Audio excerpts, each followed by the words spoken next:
Back to news. కొత్త రాజధాని, కొత్త అసెంబ్లీ, కొత్త బడ్జెట్. రేపు ఏపీ శాసనసభలో ఆర్థిక మంత్రి యనమల ప్రవేశపెట్టనున్న బడ్జెట్పై అందరిలోనూ ఆసక్తి.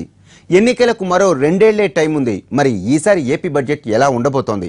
రాజధాని నిర్మాణానికి దక్కేదంతా, అన్నదాతల సంక్షేమానికి చిక్కేదంతా?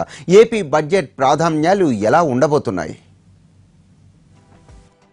నవ్యాంధ్ర రాజధానిలో నూతనంగా నిర్మించిన అసెంబ్లీ భవనంలో ఏపీ ప్రభుత్వం రేపు బడ్జెట్ సమావేశం ప్రవేశపెట్టబోతోంది. వెలకపూడిలోని తాత్కాలిక సచివాలయంలో ఆయా శాఖల మంత్రులతో సీఎం సమావేశమై పలు అంశాలపై చర్చించారు. రేపు ఉదయం 7 గంటలకు ఏపీ కేబినెట్ సమావేశమై బడ్జెట్ కు ఆమోదముద్ర వేయనుంది. ఎల్లుండి సీఎం చంద్రబాబు బడ్జెట్ పై సమాధానం చెప్తారు.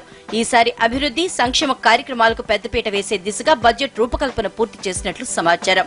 గత ఏడాది కన్నా సైజులోనూ, సంక్షేమ పథకాల ప్రకటనలోనూ ఈసారి బడ్జెట్ మరింత ఎక్కువగా ఉండొచ్చన్న అభిప్రాయాలు వ్యక్తమవుతున్నాయి. ప్రస్తుత అంచనాల ప్రకారం ఈసారి ఏపీ బడ్జెట్ దాదాపుగా 1,50,000 కోట్ల నుంచి 1,60,000 కోట్ల మధ్య బడ్జెట్ అంచనాలు ఉండవచ్చని తెలుస్తోంది. ముఖ్యంగా యువతకు, మహిళలకు బడ్జెట్ లో పెద్దపీట వేయబోతున్నట్లు తెలుస్తోంది. ఎన్నికల టైంలో చంద్రబాబు ప్రకటించిన నిరుద్యోగ యువతకి వృత్తికి సంబంధించిన ప్రకటన బడ్జెట్ లో ఉండే అవకాశాలున్నాయి. నిరుద్యోగ యువతకు విద్యా అర్హతను బట్టి 1,000 నుంచి 2,000 రూపాయల వరకు నిరుద్యోగ వృత్తి కల్పించేలా పథకం రూపొందించినట్లు తెలుస్తోంది. దీంతో పాటు క్రీడలకు, రాష్ట్రంలో స్పోర్ట్స్ స్టేడియాల నిర్మాణాలకి నిధులు కేటాయించే అవకాశాలున్నాయి. మేనిఫెస్టో బడ్జెట్ గా తెరపైకి రాబోతున్న ఈ బడ్జెట్ లో మహిళలకు ప్రత్యేక వరాలు ప్రకటించే అవకాశాలు ఉన్నాయి. మహిళల కోసం మహాలక్ష్మి పేరుతో ఓ పథకం ప్రవేశపెట్టే అవకాశాలున్నాయి. ఇక రాష్ట్రంలో ఉన్న మోస్ట్ బ్యాక్వర్డ్ క్లాసులకు, ఓబీసీలకు చెరో కార్పొరేషన్ ఏర్పాటుని ప్రకటించే అవకాశం ఉంది. ఇవి కాకుండా పోలవరం నిర్మాణంతో పాటు ఇతర ఇరిగేషన్ ప్రాజెక్టులకు భారీగా కేటాయింపులు ఉండొచ్చన్న అభిప్రాయాలు వ్యక్తమవుతున్నాయి.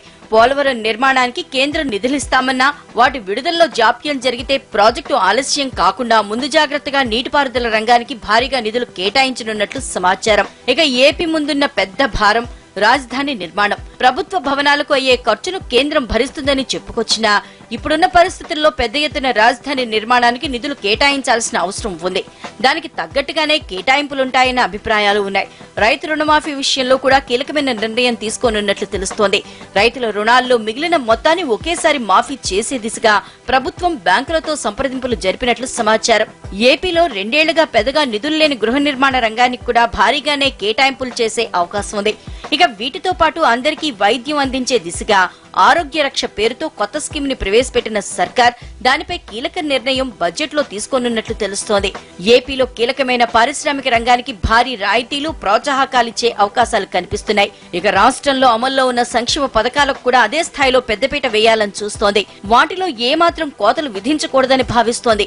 తక్షణ ఆదాయాన్ని తెచ్చేలా ఏపీలో పర్యాటక రంగానికి తగిన ప్రోత్సాహం కల్పించనుంది. మొత్తంగా చెప్పాలంటే ఇటు రాష్ట్రాభివృద్ధితో పాటు సంక్షేమ కార్యక్రమాలు కూడా అదే స్థాయిలో అమలు చేస్తూ ఎన్నికల ప్రిపరేటరీ బడ్జెట్ లో ఉండేలా ఈసారి పద్దును లెక్కేసింది ఏపీ సర్కార్.